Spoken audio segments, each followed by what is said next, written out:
мүшелері, бүгін бізде күн тәртібінде нөмірі 9-шы комиссия отырысы. Біз 22 өтінішті қарастырамыз. Елді мекен жерінен пайдалану құқығын беру бойынша бізге 7 өтініш келіп түсті.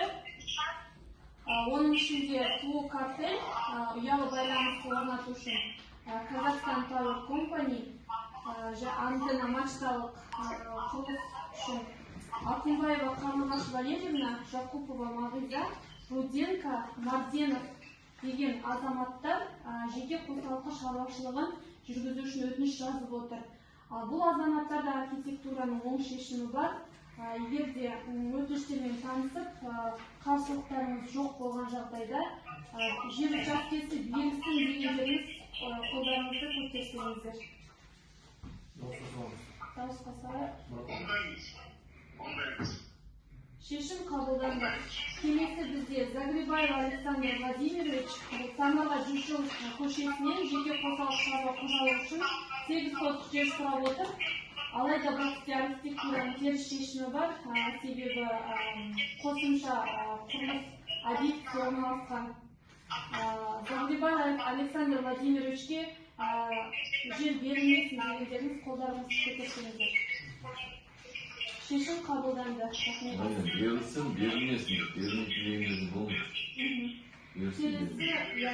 Берілмесін, жер учаскесінің нысаналы мақсатын өзгерту бойынша бізде Половина Елена, Вильданов Артур, Айтқужинов, Рокачевский, Сапаргалиев, Уфимцева, Николенко, Крумышев, Ермалкович, Галина Сергеевна өтініштер келіп түсті.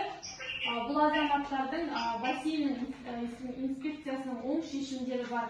Осының негізінде нысаналы мақсаты өзгертілсін дегендеріңіз қолдарыңызды көтерсеңіздер. Шешім қабылданды.